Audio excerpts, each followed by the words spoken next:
नमस्कार दोस्तों, आप सभी का आपके YouTube चैनल प्रयास विद अवधेश में स्वागत है।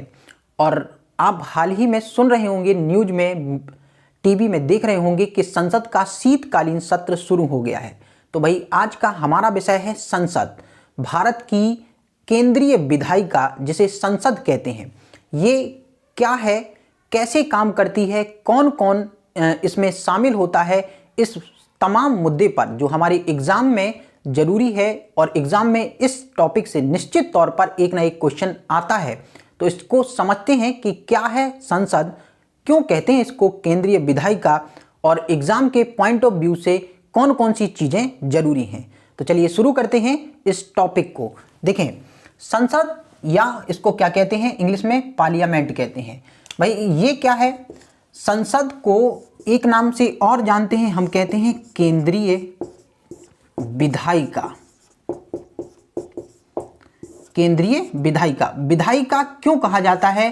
क्योंकि संसद द्वारा विधान या विधि बनाने का कार्य किया जाता है, विधान या विधि बनाने का कार्य किया जाता है। इसी कारण इसको क्या कहा जाता है, विधायिका कहा जाता है। विधि का मतलब लॉ, कानून बनाने का काम किसके पास है, संसद के पास है।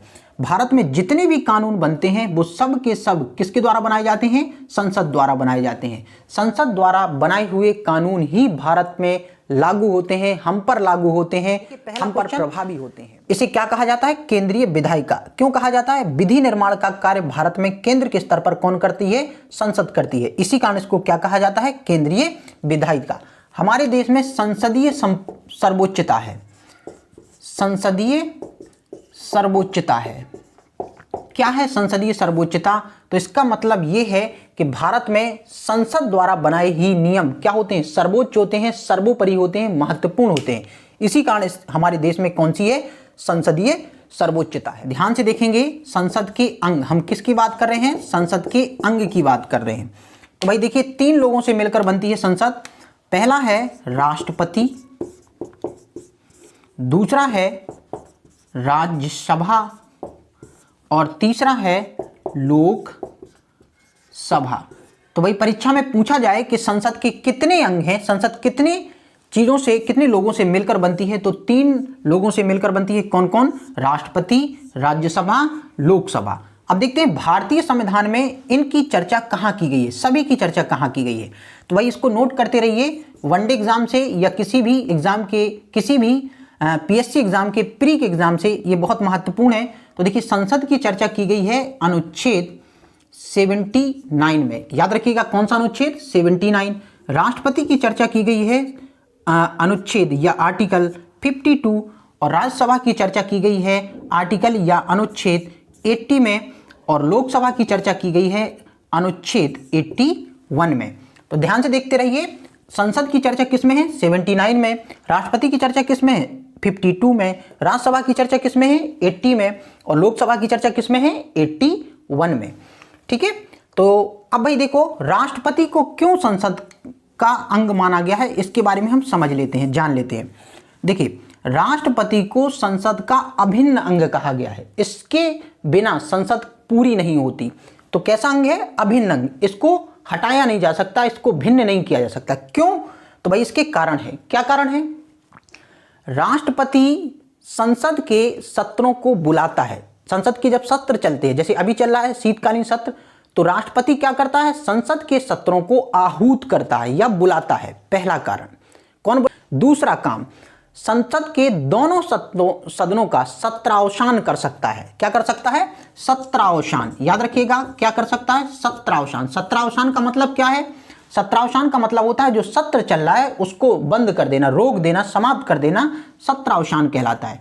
तो राष्ट्रपति क्या कर सकता है, पहला आहूत कर सकता है। आहूत का मतलब क्या होता है, बुलाना, सत्रों को बुलाना। ठीक है। दूसरा सत्रावसान कर सकता है। सत्रावसान मतलब समाप्त करना, जो सत्र चल रहा है वर्तमान उसको क्या कर देना, समाप्त कर देना। और साथ ही साथ तीसरा मुख्य मुद्दा, राष्ट्रपति लोकसभा को क्या कर सकता है, विघटित कर सकता है। क्या कर सकता है, विघटित कर सकता है। तो भाई राष्ट्रपति दोनों सदनों को बुला सकता है, राष्ट्रपति दोनों सदनों का सत्रावसान कर सकता है, राष्ट्रपति केवल लोकसभा को क्या कर सकता है, विघटित कर सकता है। इन 3 कारणों के कारण राष्ट्रपति संसद का क्या होता है, अभिन्न अंग होता है। देखिए इसको ऐसे समझिए जैसे क्या होता है, परिवार का संचालन हमारे माता पिता करते हैं, तो परिवार का क्या होते हैं, मुख्य अंग होते हैं। उन्हीं के द्वारा किए बताए हुए हर कार्य घर में संपन्न होते हैं। वैसे ही संसद रूपी परिवार के ये 3 लोग हैं और उसका मुखिया कौन है, राष्ट्रपति। राष्ट्रपति ही आहूत करता है, राष्ट्रपति ही सत्रावसान दोनों सदनों का कर सकता है और राष्ट्रपति ही विघटित कर सकता है लोकसभा को। याद रखिएगा, राज्यसभा का विघटन नहीं होता है, केवल लोकसभा का विघटन होता है, राज्यसभा का कभी विघटन नहीं होता है। चलिए, तो आपको समझ में आ गया होगा कि राष्ट्रपति संसद का अभिन्न अंग संख्या। तो देखो, भारतीय संविधान में कहा गया है राज्यसभा की अधिकतम सदस्य संख्या 250 होगी। मैं क्या कह रहा हूं, अधिकतम। इस शब्द को याद रखिएगा, अधिकतम।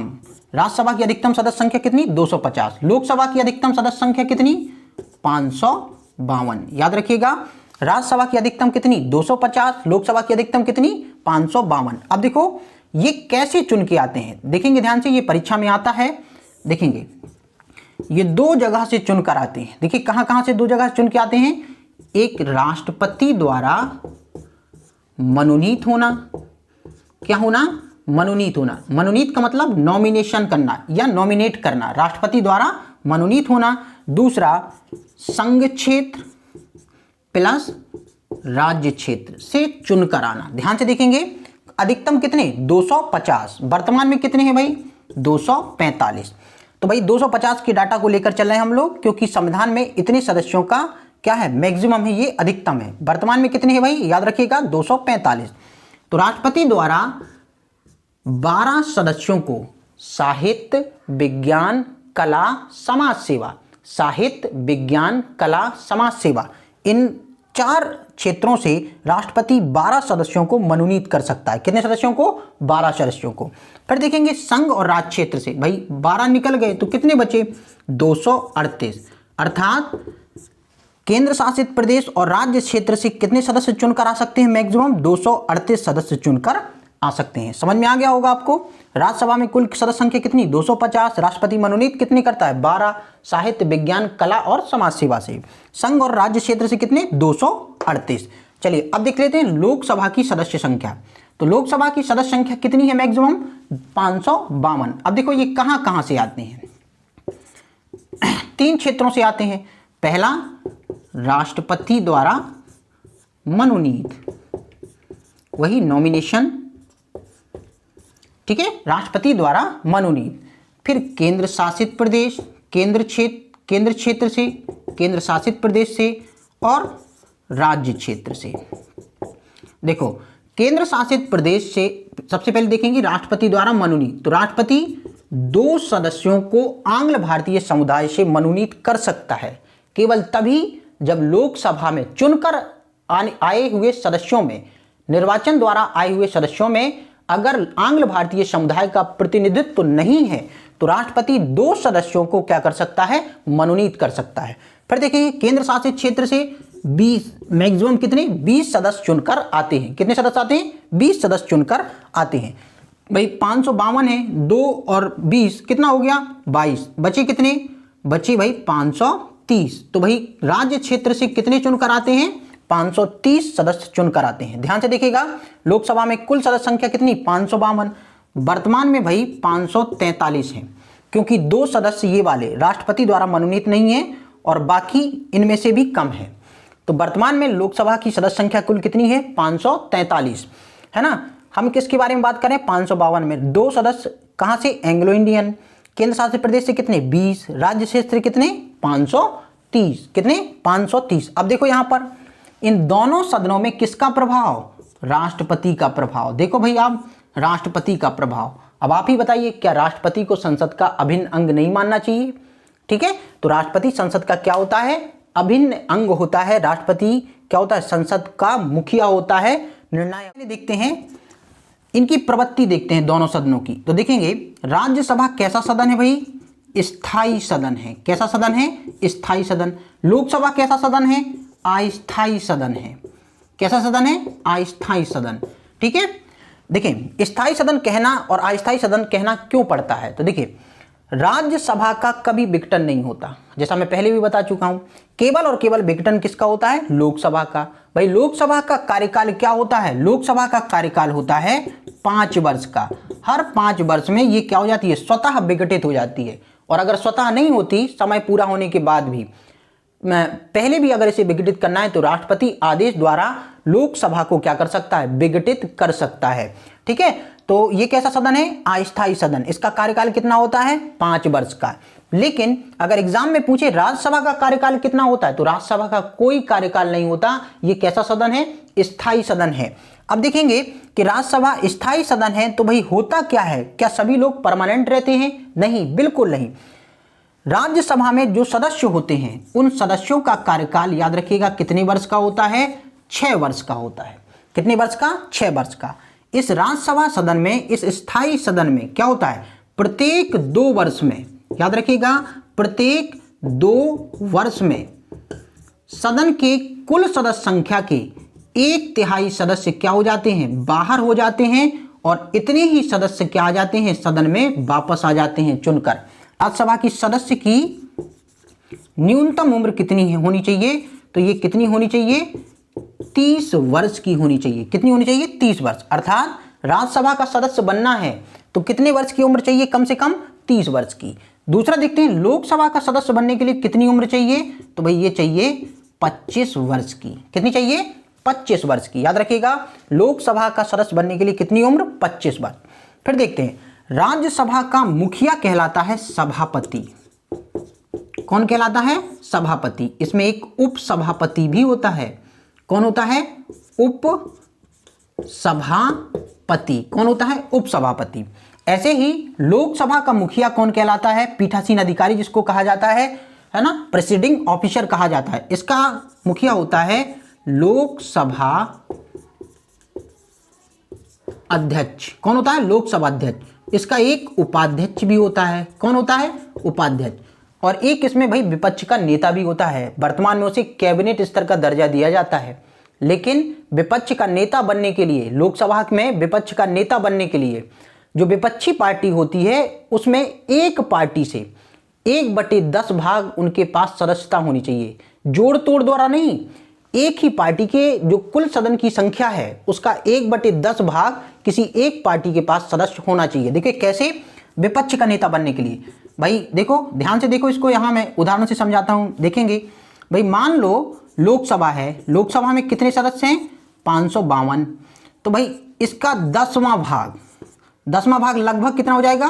55 सदस्य। तो जिस भी विपक्षी पार्टी के पास या सबसे बड़ी पार्टी के पास 55 सदस्य होंगे, उसी पार्टी का नेता विपक्षी नेता कहलाएगा, जो वर्तमान में कैबिनेट स्तर का मंत्री होने का दर्जा प्राप्त है। समझ में आ गया होगा?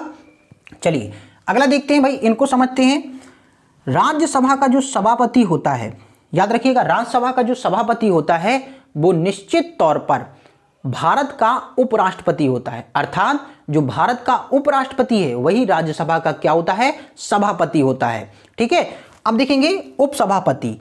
तो भाई उपसभापति का चुनाव राज्यसभा के सदस्यों द्वारा किया जाता है। किसके द्वारा किया जाता है? राज्यसभा के सदस्यों द्वारा। राज्यसभा के सदस्यों द्वारा बहुमत के आधार पर अपने में से ही किसी एक को उपसभापति बना दिया जाता है।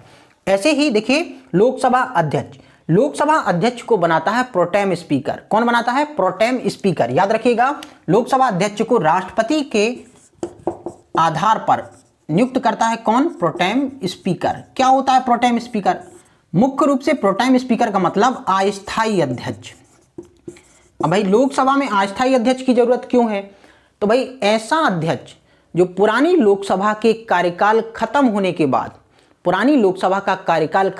बाद, लोकसभा में आए हुए नए प्रत्याशियों को, आए हुए नए सदस्यों को, है ना, शपथ दिलाना, नए अध्यक्ष की नियुक्ति करना, इस बीच वाले अंतराल को, भाई पुरानी लोकसभा जा चुकी है, उसका अध्यक्ष भी जा चुका है, तो अब नई लोकसभा के जो सदस्य आएंगे उसके अध्यक्ष और उसके सदस्यों को, है ना, राष्ट्रपति द्वारा जो शपथ दिलाई जाती है मंत्री पद की, उन शपथ को दिलाने का काम बीच वाला भाग, जब तक नया अध्यक्ष नहीं बनाए, इस बीच वाले भाग को भरने के लिए जो अध्यक्ष बनाया जाता है उसे क्या कहा जाता है?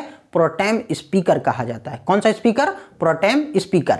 चलिए, तो समझ में आ गया होगा। अब देखिए इसमें है उपाध्यक्ष। उपाध्यक्ष कैसे बनता है? उपाध्यक्ष सदस्यों द्वारा ही उपाध्यक्ष का क्या किया जाता है? चुनाव किया जाता है, उपाध्यक्ष को चुना जाता है। जब लोकसभा अध्यक्ष और सभापति क्या होते हैं? सदन में अनुपस्थित होते हैं, किसी भी कारण से सदन में अनुपस्थित हों, तब सभापति राज्यसभा में और उपाध्यक्ष लोकसभा में अपने अपने बड़े शीर्ष पद के कार्यों का निर्वहन करते हैं। अर्थात उपसभापति राज्यसभा में सभापति के कार्यों का और उपाध्यक्ष लोकसभा में लोकसभा अध्यक्ष के कार्यों का क्या करते हैं? निर्वहन करते हैं, संचालन। देखते हैं कि भाई मध्य प्रदेश में राज्यसभा के सदस्य कितने हैं और लोकसभा के सदस्य संख्या कितनी है। तो देखेंगे मध्य प्रदेश में राज्यसभा के सदस्यों की संख्या कितनी है? 11। याद रखिएगा, मध्य प्रदेश से राज्यसभा के सदस्य चुनकर कितने जाते हैं? 11। लोकसभा की सदस्य संख्या कितनी है? तो मध्य प्रदेश में लोकसभा की सदस्य संख्या कितनी है? 29। वर्तमान में जो सत्र चल रहा है, जो मुद्दा है मुख्य करंट का, सत्र चल रहे हैं। सत्र को इंग्लिश में क्या कहते हैं? सेशन कहते हैं। क्या कहते हैं? सेशन। तो भाई संसद के जो सत्र चल रहे हैं ये कितने प्रकार के होते हैं, उन्हें कहते क्या हैं और कैसे ये काम करते? तो देखिए संसद में जो सत्र चलते हैं, संसद में सत्र मुख्य रूप से 3 होते हैं। 3 प्रकार के सत्र होते हैं। क्यों होते हैं? तो देखिए इसको हमारे देश के संविधान में लिखा है कि संसद के 2 सत्रों के बीच 6 माह से अधिक अंतर नहीं होना चाहिए। देखिए मैं क्या कह रहा हूं, हमारे देश के संविधान में लिखा है कि संसद के 2 सत्रों के बीच 6 माह से अधिक अंतर नहीं होना चाहिए। मतलब 6 माह से कम अंतर होगा तो चलेगा। तो भाई देखिए कितने प्रकार के होते हैं सत्र? तो सत्र होते हैं 3 प्रकार के। कौन कौन सा? पहला बजट सत्र, दूसरा मानसून सत्र। कौन सा सत्र? मानसून सत्र। और तीसरा होता है भाई जो अभी चल रहा है इस समय वर्तमान में, शीतकालीन सत्र। कौन सा सत्र? शीतकालीन सत्र। तो भाई देखो यहां पर 3 सत्रों की बात है, बजट सत्र, मानसून सत्र और शीतकालीन सत्र। तो देखिए इनका समय क्या होता है भाई? समय क्या है? तो इनका बजट सत्र का समय होता है फरवरी से लेकर, कहां से लेकर? फरवरी से लेकर मई तक। याद रखिएगा, फरवरी से लेकर मई तक। मानसून सत्र का जो समय होता है वो होता है जुलाई से लेकर सितंबर तक। कब तक? सितंबर तक। और शीतकालीन सत्र का जो समय होता है वो होता है नवंबर और दिसंबर। तो भाई ये 2 महीने चलने वाला सत्र है। कितने महीने? 2 महीने चलने वाला सत्र है जो शीतकालीन सत्र है। अब देखेंगे सत्र का आयोजन किया क्यों जाता है? तो सत्र का आयोजन किया जाता है मुख्य रूप से भाई जो भारत के अलग अलग क्षेत्रों से चुनकर सांसद आए हैं वो अपनी अपनी बात को संसद के सत्र में रखें, और जब संसद के सत्र में रखेंगे तभी तो केंद्र सरकार उन मुद्दों से परिचित होगी। इसी कारण तो सांसदों का क्या किया जाता है? निर्वाचन करवाया जाता है उस क्षेत्र की जनता द्वारा प्रत्यक्ष रूप से। तो भाई वर्ष में अगर मीटिंग नहीं करेंगे, एक साथ नहीं बैठेंगे, तो ये अपने अपने क्षेत्र की बात कैसे केंद्र सरकार तक पहुंचाएंगे? तो सत्रों का आयोजन पहला कारण भाई अपने अपने क्षेत्र से आके केंद्र में अपने अपने क्षेत्र की जानकारियों से परिचित करवाना। दूसरा कारण भाई भारत में कोई भी कानून लाना है, किसी कानून को परिवर्तित करना है, भारत के संविधान में संशोधन करना है, नई चीज जोड़ना है, आदि चीजों के लिए लाए गए विधेयक कहां लाए जाते हैं? संसद में लाए जाते हैं। कैसे लाए जाते हैं? सत्रों द्वारा लाए जाते हैं। तो भाई विधेयक लाने के लिए, कानून बनाने के लिए सत्रों का आयोजन, चर्चा करने के लिए सत्रों का आयोजन, देश की परिस्थिति और स्थिति को जांचने के लिए सत्र का आयोजन, बजट लाने के लिए सत्र का आयोजन। तो इन तमाम कारणों से क्या किए जाते हैं? सत्र लाए जाते हैं। तो देखिए वर्ष में 3 सत्र होते हैं। कौन कौन सा? बजट सत्र फरवरी से मई, मानसून सत्र जुलाई सितंबर, शीतकालीन सत्र नवंबर दिसंबर। अभी कौन सा चल रहा है भाई? शीतकालीन सत्र चल रहा है, नवंबर से दिसंबर वाला सेशन चल रहा है। चलिए अब देखते हैं भाई इन सत्रों में होता क्या है।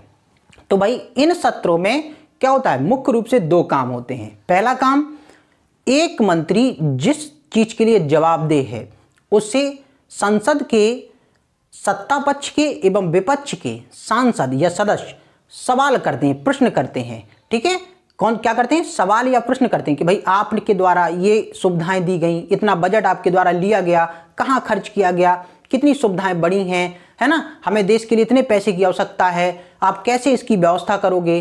तो इन तमाम प्रकार के क्या होते हैं? प्रश्न होते हैं। इन्हीं को प्रश्नकाल कहा जाता है। क्या कहा जाता है? प्रश्नकाल।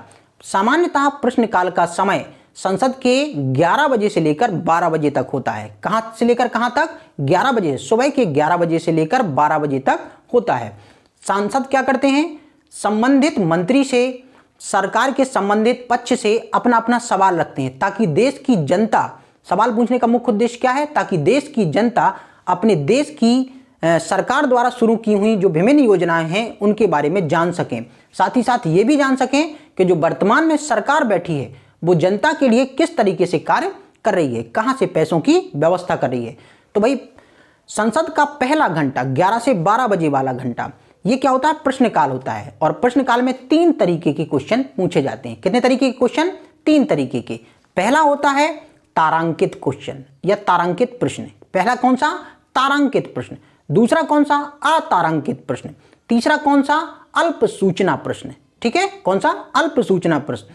तो संसद के इन सत्रों में बजट लाने के साथ साथ, विधेयक लाने के साथ साथ, कानून लाने के साथ साथ सदस्यों द्वारा प्रश्न पूछे जाते हैं। और प्रश्न कब पूछे जाते हैं? प्रश्नकाल में पूछे जाते हैं। और कितने तरह के प्रश्न होते हैं? 3 तरह के, तारांकित, अतारांकित और कौन से? अल्प सूचना। तारांकित, अतारांकित और अल्प सूचना।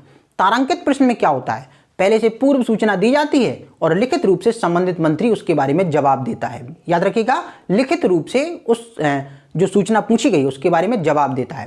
तारांकित प्रश्न में सप्लीमेंट्री क्वेश्चन नहीं पूछे जा सकते, अनुपूरक प्रश्न नहीं पूछे जा सकते। याद रखिएगा, तारांकित प्रश्नों में सप्लीमेंट्री या अनुपूरक प्रश्न नहीं पूछे जा सकते। अब आता है अतारांकित।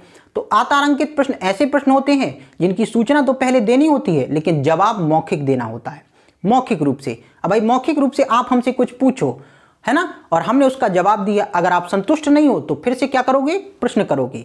इसी फिर से करने वाले प्रश्न को क्या कहा जाता है? अनुपूरक प्रश्न या सप्लीमेंट्री क्वेश्चन। तो अतारांकित प्रश्नों में क्या होता है? सप्लीमेंट्री क्वेश्चन होते हैं, अनुपूरक प्रश्न होते हैं। समझ में आ गया? तीसरा होता है अल्प सूचना। ऐसे प्रश्न जो अति महत्वपूर्ण विषय को लेकर पूछे जाते हैं, अति महत्वपूर्ण, जो भारत में अति महत्वपूर्ण विषय होता है, उन पर पूछे जाने वाले प्रश्नों को क्या कहा जाता है? अल्प सूचना प्रश्न कहा जाता है। चलिए, ये चीजें समझ में आ गई होंगी। तो कितने प्रकार के प्रश्न? 3 प्रकार के। कौन कौन से? तारांकित, अतारांकित, अल्प सूचना। तारांकित में लिखित जवाब देना होता है, अतारांकित में मौखिक जवाब देना होता है, सप्लीमेंट्री क्वेश्चन पूछे जा सकते हैं। अल्प सूचना अति महत्वपूर्ण विषय पर मौखिक जवाब देना होता है, इसको क्या कहा जाता है? अल्प सूचना कहा जाता है। चलिए, तो अब देखते हैं भाई, जब इतनी चीजें जान गए तो हम ये जानते हैं कि संसद के इन सत्रों में लाए जाने वाले विधेयक कितने प्रकार के होते हैं, बिल कितने प्रकार के होते हैं। तो चलिए, या विधेयक, संसद में लाने वाले बिल या विधेयक, हम इनको क्या कहते हैं इंग्लिश में? बिल या विधेयक। देखेंगे, ध्यान से समझना भाई, विधेयक कैसे कानून बनता है। देखिए, संसद के किसी भी सदस्य द्वारा सबसे पहले क्या लाया जाता है? प्रस्ताव लाया जाता है। संसद के दोनों सदनों में से किसी भी सदन में इस प्रस्ताव को लाया जा सकता है, और जैसे ही किसी सदन में यह प्रस्ताव लाया जाता है, इसे तुरंत क्या कहा जाता है? विधेयक कहा जाता है। क्या कहा जाता है? विधेयक।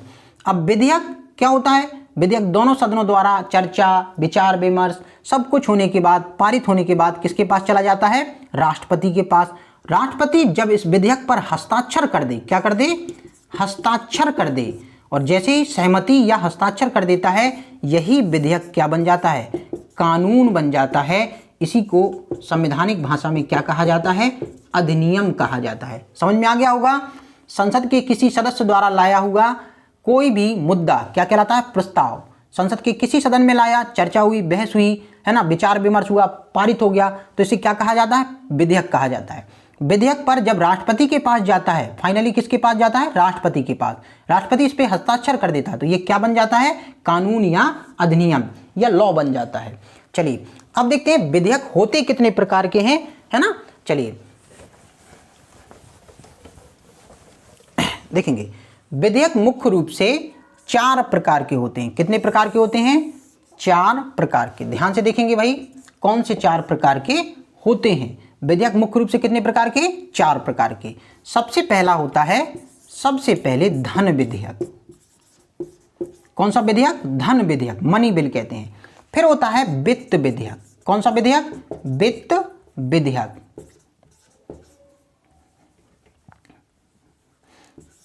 दूसरा कौन सा? वित्त विधेयक। तीसरा कौन सा होता है? महत्वपूर्ण विधेयक है संविधान संशोधन विधेयक। कौन सा विधेयक? संविधान संशोधन। और चौथा कौन सा होता है? साधारण विधेयक। कौन सा विधेयक? साधारण विधेयक। ध्यान से देखिएगा भाई, विधेयक संसद के इन सत्रों में लाए जाने वाले जो बिल होते हैं, प्रस्ताव होते हैं या विधेयक होते हैं, कितने प्रकार के होते हैं? अक्सर परीक्षा में पूछ लेता है। तो भाई कितने प्रकार के होते हैं? 4 प्रकार के। कौन कौन से? धन विधेयक, वित्त विधेयक, फाइनेंस बिल, संविधान संशोधन विधेयक, कॉन्स्टिट्यूशनल अमेंडमेंट एक्ट, है ना, सिंपल बिल। तो देखेंगे धन विधेयक। सबसे पहले देखते हैं धन विधेयक। देखेंगे धन विधेयक की चर्चा सबसे पहले देखते हैं संविधान में कहां की गई। तो धन विधेयक की चर्चा भारतीय संविधान के अनुच्छेद 110 में की गई है। याद रखना, ये बहुत बार परीक्षाओं में आ चुका है। धन विधेयक की चर्चा कहां? संविधान के अनुच्छेद 110 में। वित्त विधेयक की चर्चा संविधान के अनुच्छेद 117 में। वित्त विधेयक की चर्चा कहां? संविधान के अनुच्छेद 117 में। संविधान संशोधन विधेयक, तो संविधान संशोधन विधेयक की चर्चा संविधान के अनुच्छेद 368 में। किसमें? 368 में। देखेंगे संविधान संशोधन विधेयक क्या होता है? ऐसा विधेयक जिसके द्वारा संविधान में संशोधन किया जाता हो उसे संविधान संशोधन कहा जाता है। देखिए, मैं हमेशा इस विधेयक को संविधान का या इस संविधान संशोधन विधेयक को या इस अनुच्छेद को मैं हमेशा संविधान का प्रवेश द्वार कहता हूं। क्यों? क्योंकि किसी घर में जब तक प्रवेश द्वार नहीं होगा तब तक उस घर में अंदर जाके कभी भी संशोधन नहीं किया जा सकता। तो भाई अगर संविधान का प्रवेश द्वार पूछा जाए, अंदर जाने का मार्ग पूछा जाए या उसका दरवाजा पूछा जाए, तो भाई कौन होगा? संविधान संशोधन विधेयक, जो किस आर्टिकल में है? 368 में। मैं इसको संविधान का प्रवेश द्वार कहता हूं। फिर देखिए साधारण विधेयक। चलिए तो बारी बारी से हम समझ लेते हैं। सबसे पहले धन विधेयक देखेंगे। सबसे पहले धन विधेयक, यहां ध्यान से समझिएगा। देखें, पहले धन विधेयक से पहले वित्त विधेयक को समझते हैं, क्योंकि वित्त विधेयक समझ में आ गया तो धन विधेयक समझ में आ जाएगा। देखिए, भारत सरकार द्वारा कर लगाना हो, कर हटाना हो, संपत्ति के वितरण से संबंधित हो, ठीक है, किसी दूसरे देश को ब्याज देना हो, विनियोग बिल लाना हो, कोई भी चीज लानी हो, ये सब की सब क्या है? सब की सब वित्त विधेयक है, फाइनेंस बिल है। सब की सब, कोई भी जिसमें मनी से संबंधित कोई ना कोई प्रावधान या बात की गई हो, बहुत आसान शब्दों में समझा रहा हूं, उसको वित्त विधेयक कहते हैं। ठीक है, जिसमें मनी से संबंधित बात की गई हो उसको क्या कहते हैं? वित्त विधेयक। अब देखेंगे ध्यान से, अक्सर किताबों में लिखा होता है कि सभी वित्त विधेयक धन विधेयक नहीं होते हैं। सभी वित्त विधेयक धन विधेयक नहीं होते हैं, किंतु सभी धन विधेयक वित्त विधेयक होते हैं। भाई इस कृष्ट भाषा में मत पढ़िए, मत इस चक्कर में रहिए, इसको साधारण शब्दों में समझो। ऐसे विधेयक जो सरकार धन से संबंधित किसी भी प्रावधान के लिए लाती हैं उनको कहा जाता है वित्त विधेयक। वित्त विधेयक कब धन विधेयक बन जाता है? जब लोकसभा का अध्यक्ष निर्धारित कर दे कि ये वित्त विधेयक नहीं है भाई, धन विधेयक है, तो वो विधेयक क्या बन गया है? धन विधेयक बन गया है। याद रखिएगा, जब लोकसभा का अध्यक्ष ये निर्धारित कर दे कि ये वित्त विधेयक नहीं, ना साधारण विधेयक है, ना संविधान संशोधन विधेयक है, बल्कि क्या विधेयक है? धन विधेयक है, तो वो कौन सा विधेयक बन गया? धन विधेयक बन गया। याद रखिएगा, इस चीज को, बहुत आसान है। सभी विधेयक वित्त विधेयक होते हैं, उनमें से कुछ जो लोकसभा अध्यक्ष द्वारा निर्धारित किए जाते हैं उन्हीं को क्या कहा जाता है? धन विधेयक कहा जाता है। अब परीक्षा में आता है कि भाई धन विधेयक का निर्धारण कौन करता है? राष्ट्रपति, उपराष्ट्रपति, है ना, लोकसभा का उपाध्यक्ष, राज्यसभा का सभापति, तो या फिर लोकसभा का अध्यक्ष। तो कौन निर्धारित करता है? लोकसभा का अध्यक्ष। याद रखिएगा इस चीज को। तो भाई देखिए, वित्त विधेयक समझ में आ गया होगा, धन विधेयक समझ में आ गया, संविधान संशोधन में बता ही चुका हूं। साधारण विधेयक क्या होता है? ऐसा विधेयक जिसकी कैटेगरी इनमें से कोई भी नहीं है, ऐसे विधेयक को क्या कहा जाता है? साधारण विधेयक कहा जाता है। याद रखिएगा, ऐसा विधेयक जो ना संविधान संशोधन विधेयक है, ना वित्त विधेयक है, ना धन विधेयक है, ऐसे विधेयक को क्या कहा जाता है? साधारण विधेयक कहा जाता है। ठीक है, समझ में आ गया। अगला देखते हैं। देखें यहां पर क्या होता है, एक चीज याद रखिएगा, इन विधेयकों के आधार पर जब कभी विवाद हो जाता है, दोनों सदन, भाई दोनों सदनों में लाए जाते हैं विधेयक, दोनों सदनों में किसी विषय को लेकर जब विवाद हो जाए, दोनों सदन उसमें रजामंदी ना दें, सहमति ना दें, भाई रजामंदी सहमति नहीं दी जाएगी तो क्या होगा? निश्चित तौर पर वो लाया हुआ विधेयक कभी अधिनियम नहीं बन पाएगा, और जब अधिनियम नहीं बन पाएगा तो जो सरकार काम कर रही है उसे प्रॉब्लम होगी, क्योंकि वो बार बार उस कानून को लेकर आ रही है और दूसरी दूसरा सदन उसकी सहमति उसे नहीं दे रहा है। तो ऐसे में एक प्रावधान किया गया है संविधान में, संयुक्त बैठक। याद रखिएगा कौन सा प्रावधान किया गया है, संयुक्त बैठक।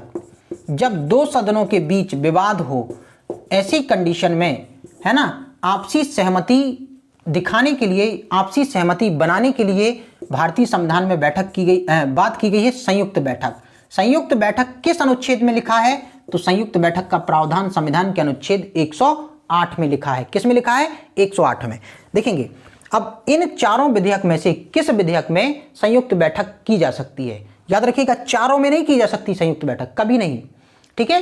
केवल और केवल संयुक्त बैठक की जा सकती है जब कोई बिल साधारण बिल हो, तब संयुक्त बैठक हो सकती है, और जब कोई बिल कौन सा हो, वित्त बिल हो, तब संयुक्त बैठक की जा सकती है, ठीक है। तो भाई साधारण बिल हो और कौन सा बिल हो, वित्त बिल हो, तभी संयुक्त बैठक की जा सकती है। अब क्वेश्चन आता है परीक्षा में, संयुक्त बैठक को बुलाता कौन है, तो संयुक्त बैठक को बुलाता कौन है, राष्ट्रपति। लिख लो भाई, संयुक्त बैठक को कौन बुलाता है, राष्ट्रपति। संयुक्त बैठक की अध्यक्षता कौन करता है, तो संयुक्त बैठक की अध्यक्षता करता है कौन, लोकसभा अध्यक्ष। कौन करता है, लोकसभा अध्यक्ष। इस चीज को नोट डाउन कर लो, दोनों बहुत बार परीक्षाओं में आ चुके हैं, रिपीटेड क्वेश्चन है, बहुत ज्यादा परीक्षाओं में पूछे जाते हैं। आपके इस टॉपिक से निश्चित परीक्षा में क्वेश्चन बनता है, इस टॉपिक को बहुत अच्छे तरीके से समझ लेना। भारतीय, ये टॉपिक जो संसद वाला टॉपिक है ना, भारतीय संविधान के भाग 5 में वर्णित थे। किसमें वर्णित थे, भाग 5 में वर्णित थे। याद रखिएगा भाग 5 भारतीय संविधान का सबसे बड़ा भाग है। अनुच्छेद 52 से लेकर अनुच्छेद 151 तक, 52 से लेकर आर्टिकल 151 तक भाग 5 का क्या किया गया है, विस्तार किया गया है। तो इस चीज को अच्छे तरीके से लिखिएगा, समझिएगा, ठीक है। चलिए, हाँ, आप लोगों से भाई एक शिकायत है, आप लोग वीडियो तो देखते हो लेकिन लाइक और सब्सक्राइब नहीं करते हो, पूरा वीडियो नहीं देखते हो, थोड़ी बहुत वीडियो देखा और बाहर हट गए। तो भाई प्लीज़ पूरा वीडियो देखिए, लाइक करिए, सब्सक्राइब करिए, और साथ ही साथ आप कोई और जानकारी मुझसे जानना चाहते हैं, समझना चाहते हैं, तो आप कमेंट बॉक्स में अपनी राय जरूर दें कि आप और कौन सी चीज़ मुझसे समझना चाहते हैं और कौन सा ज्ञान मुझसे लेना चाहते हैं, ठीक है। चलिए, तो भाई देखिए, जब जब संयुक्त बैठक होती है, समझिए, जब जब संयुक्त बैठक होती है तब अध्यक्ष कौन बनता है, लोकसभा अध्यक्ष। अब भाई ध्यान से समझने वाली बात है, संयुक्त बैठक होगी तो निश्चित पक्ष किसके में जाएगा, लोकसभा के में जाएगा, और लोकसभा में कौन बैठा है, सत्ता पक्ष बैठा है, ठीक है। तो संयुक्त बैठक का निष्कर्ष हमेशा सरकार के पक्ष में जाता है। मैं सीधा कहूंगा, जब जब संयुक्त बैठक होती है तब तब पक्ष, उस संयुक्त बैठक का निष्कर्ष क्या निकलता है कि पक्ष किस में चला जाता है, सरकार के पक्ष में। क्यों, ध्यान से समझिएगा। देखेंगे संयुक्त बैठक में लोकसभा की सदस्य संख्या क्या है, ज्यादा है, राज्यसभा की सदस्य संख्या क्या है, कम है। भाई किसी मुद्दे पर जब विवाद है, स्वाभाविक है जब संयुक्त बैठक होगी तो वोटिंग होगी, और जब वोटिंग होगी तो भाई कहाँ की ओर झुकाव होगा, कहाँ की ओर झुकाव होगा, जो भाई उस मत कहाँ की ओर झुकेंगे, जिसकी संख्या ज्यादा है, जिनकी सदस्य संख्या ज्यादा है। तो सदस्य संख्या किसकी ज्यादा है, लोकसभा की। अब भाई ये तो ठीक है, मान लो कुछ ऐसा भी समय आया कि भाई सदस्य संख्या बराबर होगी, बैलेंस में हो गई, है ना। जब बराबर हो जाएगी, बैलेंस में हो जाएगी, तो निर्णायक मत देने का अधिकार लोकसभा अध्यक्ष को दिया गया है। कैसे दिया गया है, लोकसभा अध्यक्ष को। अब भाई स्वाभाविक है कि लोकसभा अध्यक्ष किसके पक्ष में मत करेगा, निश्चित तौर पर सरकार के पक्ष में। क्यों, क्योंकि कहीं ना कहीं बनाया तो उसी सरकार ने है उसे लोकसभा अध्यक्ष। तो भाई निश्चित तौर पर जब संयुक्त बैठक का आयोजन होता है तो हमेशा लगभग हमेशा क्या होता है, उस कानून या जो नियम हम लाने वाले हैं वो नियम सरकार के मत के अनुसार पारित हो जाता है। चलिए, ये समझ में आ गया होगा आपको सभी चीजें कि भाई संसद क्या होती है, कितने सदस्य होते हैं, कैसा क्या होता है। इसके साथ साथ देखो संसद के सत्रों में और क्या होता है। जैसे ही संसद का सत्र शुरू होता है तो भाई यहां पर कई सारे प्रस्ताव लाए जाते हैं। अब प्रस्ताव क्या होते हैं, इंग्लिश में कहते हैं इनको मोशन। क्या कहते हैं, मोशन। ध्यान से सुनिएगा, धन्यवाद प्रस्ताव, ध्यानाकर्षण प्रस्ताव, है ना। इसके अलावा निंदा प्रस्ताव, अविश्वास प्रस्ताव, कटौती प्रस्ताव, ऐसे कई प्रकार के प्रस्ताव लाए जाते हैं। नीतिगत कटौती प्रस्ताव, है ना। तो इस तरह के कई प्रस्ताव लाए जाते हैं। इसके अलावा भाई संसद में सदस्यों का बैठना काम है। अब भाई संसद में क्या होता है, राष्ट्रपति द्वारा कई सारी रिपोर्टें रखी जाती हैं इन्हीं सत्रों के दौरान, है ना। राष्ट्रपति क्या करता है, भारत का संवैधानिक प्रमुख होने के नाते भारत के प्रमुख पदों की नियुक्ति भी करता है, जैसे controller of editor general, CAG जिसको कहते हैं, भारत का महान न्यायवादी, है ना, और भी बहुत सारे पदों का, यूपीएससी के मुख्य चेयरमैन की नियुक्ति भी क्या करता है, कौन करता है, राष्ट्रपति करता है। तो भाई इनके द्वारा क्या किए जाते हैं, वार्षिक रिपोर्टें, है ना, वार्षिक रिपोर्टें इकट्ठी करके पूरी वर्ष की रिपोर्टें किसको सौंप दी जाती हैं, राष्ट्रपति को। और राष्ट्रपति इन रिपोर्टों को कहाँ रख देता है, जब संसद का सत्र चलता है तब उसी समय इन रिपोर्टों को राष्ट्रपति कहाँ रख देता है, संसद के पटल पर रखवाता है। इन रिपोर्टों पर दोनों सदनों में क्या होती है, चर्चा होती है, क्या होता है, बहस होती है। और चर्चा और बहस होने के लिए क्या किया जाता है, चर्चा और बहस होने के लिए है ना भाई, इस रिपोर्ट जो सौंपी है इन पर चर्चा और बहस होती है। तो भाई इस रिपोर्ट में कौन कौन सी चीज़ें सही तरीके से बताई गई हैं, कैसे बताई गई हैं, क्या सही है कि नहीं है, इन चीज़ों को जांचने के लिए संसद में कुछ स्थायी और कुछ अस्थायी समितियां बनाई जाती हैं, कमेटी बनाई जाती हैं। जैसे मैं कह रहा हूं कि भाई राष्ट्रपति प्रमुख पदों की नियुक्ति करता है, अब प्रमुख पद साल भर भारत सरकार के लिए काम करते हैं, तो भाई विभिन्न प्रकार की रिपोर्ट बनाते हैं, और जब रिपोर्ट बनाते हैं तो रिपोर्ट अपनी किसको सौंपेंगे, जो नियुक्त करता है, कौन नियुक्त करता है, राष्ट्रपति, तो राष्ट्रपति को सौंपते हैं। राष्ट्रपति इन रिपोर्टों को कहाँ रखवाता है, संसद के पटल पे, और जब संसद के पटल पे रखवाता है तो भाई इस रिपोर्ट को वेरीफाई करने के लिए, इन रिपोर्टों को जांचने के लिए संसद द्वारा क्या किया जाता है, समितियों का गठन किया जाता है। अब समितियां होती हैं दो प्रकार की, स्थायी और अस्थायी। कुछ महत्वपूर्ण समितियां जैसे लोक लेखा समिति, जैसे प्राक्कलन समिति, है ना, इन तमाम प्रकार की समितियों के द्वारा, बहुत सारी समितियां होती हैं, इन समितियों के द्वारा इन रिपोर्टों की जांच की जाती है, और जांच करने के बाद पूरी तरीके से इन रिपोर्टों को पुनः संसद के पटल पर रखवाया जाता है। देखिए समितियों का अस्तित्व क्यों है, तो समितियों का अस्तित्व इसलिए है क्योंकि संसद के सदस्य तो भाई बहस में लगे हुए हैं, कानून लाने में लगे हुए हैं। अब जो ये रिपोर्टें आ रही हैं इनको कौन वेरीफाई करे कि सही है कि गलत हैं, तो भाई संसद के इस तरह के कामों को करने के लिए क्या बना दी जाती हैं, समितियां बनाई जाती हैं। तो चलिए आज लगभग संपूर्ण रूप से संसद के बारे में मैंने आपको परिचित करवाया। आशा करता हूं कि आप सभी को ये टॉपिक समझ में अच्छे तरीके से आया होगा। प्लीज़ भाई सभी लोगों से मेरा कहना है कि सभी लोग जो इस चैनल को देख रहे हैं, जो इस वीडियो को देख रहे हैं, है ना, लाइक करें, वीडियो को लाइक करें, चैनल को सब्सक्राइब करें, और